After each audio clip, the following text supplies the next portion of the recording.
Hi, welcome to Camp Happy Mail. I'm Maureen and I'm glad that you're here today. So lately I have been seeing some videos, super old videos of people dyeing paper with different food items like different fruits and different vegetables. And I thought it would be a lot of fun to try that, but I didn't have the things that they used. So I went searching around in my apartment to see what I did have, and I have some cranberry juice and I had some peach tea.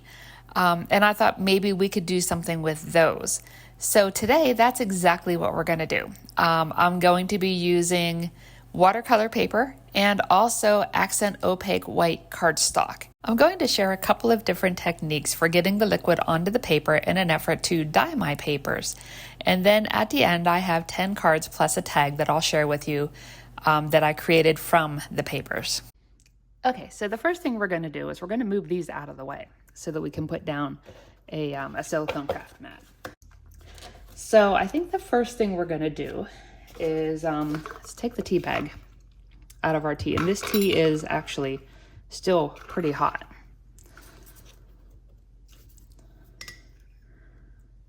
So we're going to take the tea bag out of this, and I am going to drain this out some. And we're just going to set this aside for now. And actually, you know what? Let's start with this. And I think I'm just going to do just a basic smooshing with the tea bag on here. So basically, I'm just going to take and start to smoosh this around. And it's interesting. It's kind of like a peachy color. Yeah, it's a peachy color, which totally makes sense because, well, it is peach tea and it is just soaking through. So let's go ahead and dry this a little bit. The tea soaked through this paper rather quickly, and as I dried it, it turned out to be a light amber color. It's still very pretty. It doesn't look so pretty on screen, but I promise you it is pretty. So now we're going to set this one aside, and we're going to try this on watercolor paper because watercolor paper shouldn't soak in as much. So using the same method that we did on the accent opaque paper, I'm just going to use the tea bag and smoosh it around on the watercolor paper. The paper I'm using is Canson XL Watercolor paper. It is 140 pound, which is quite a bit heavier than the accent opaque, which is only an 80 pound paper. Watercolor paper is also different in that it tends to take longer for the water to absorb down into it. So we dried this a little bit, and the color is very, very light on it. I really wanted the color to show up a little bit better on this paper, kind of like it did on the accent opaque paper. So I decided to go ahead and just take spoonfuls of the tea and lay it down on the watercolor paper and just let it absorb a little bit. And I thought, well, this could take forever for this to absorb in. So I have a sponge blending tool here. And this is a dome blending tool, so I'm just going to take and pounce on this to try to push that liquid down into the watercolor paper. I'm just going to work that tea into the paper a little bit, and you'll see here in a second I'm going to go ahead and wring out the rest of the tea out of that dauber and just let it sit on the paper, and we're going to set this aside to just let it dry on its own. So I have some Liquitex matte gel medium. You can get this at pretty much any craft store that also sells art supplies. Or any art supply store. So this is like a paste. It's very creamy, and I have not used this before, so this is a total experiment. So I thought I would try to add some tea to this, not thinking that the tea was really, really liquidy. So I'm going to mix the tea in here. I just want to make this the color of the tea and then see what we can do with that. So I'm just going to mix this up a little bit. And it got really, really runny when I did this. So now I'm going to pull out a stencil. And this is just a dotty stencil. I believe this one is by Alta New. And I'm going to use this just like a traditional paste, where I'm going to use my spatula and just run this down over the stencil to try to get some texture onto my paper. I wasn't sure that this was going to work out or not, though, because after I added the tea to that paste, it made it super, super runny that it was no longer like a paste. But I did my best to spread it on here, and we're just hoping for the best at this point. So we'll continue spreading this out. And because it was so thin, it was really difficult to get it to spread out right. I just wanted to just saturate right through the paper. Now, it did give me a little bit of texture on this.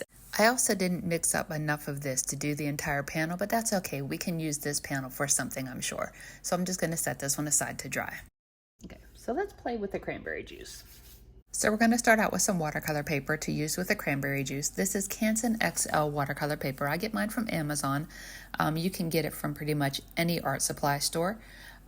So we're going to put some cranberry juice out here, and then I'm just going to start smooshing it around, and then I'm going to dry it.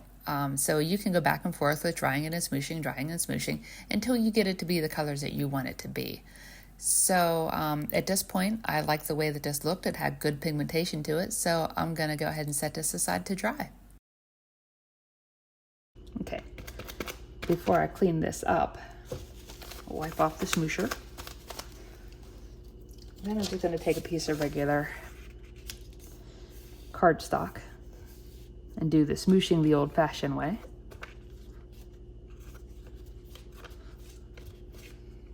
Never waste good pigmentation. The one thing that I noticed while I was putting the cranberry juice on the Accent Opaque cardstock was that as it was saturating in, it was starting to turn purple instead of staying pink. If you recall, on the watercolor paper, it was pink.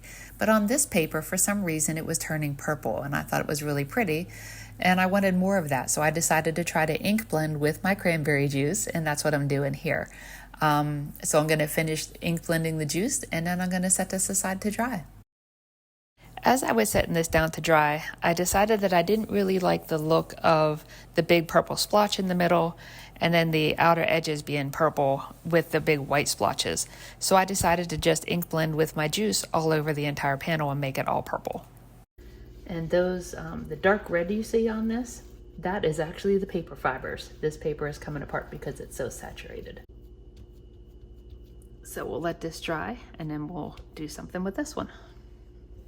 As we did with the tea, I've put some of the gel matte medium on the mat, and I'm going to use my dauber to just soak up some of the cranberry juice out of the cup, and then I'm just going to squeeze it onto the gel matte medium, and then we'll mix this up. The same thing happened with this as with the tea, whereas it was really runny, and I knew that that was going to happen this time, and that was okay. But what I did notice was, as I was mixing this up, it was turning purple. And just like when we put it on the Accent Opaque paper, it turned purple. So I don't know what it is about the gel matte medium that made the red cranberry juice turn purple, but it did. And I don't understand it. So we're just going to go with this, and I'm going to go ahead and put the stencil over this and start to put the gel matte medium through it. And I didn't tape down my stencil. The silicone mat does a pretty good job of gripping the sides of it. So I didn't feel the need to tape it down or anything. So I'm just going to go ahead and get this spread through the stencil, and then we'll see what we got. This does take a little bit of time to get this through the stencil and get it covered pretty well, so I am going to speed this up through the rest of spreading this.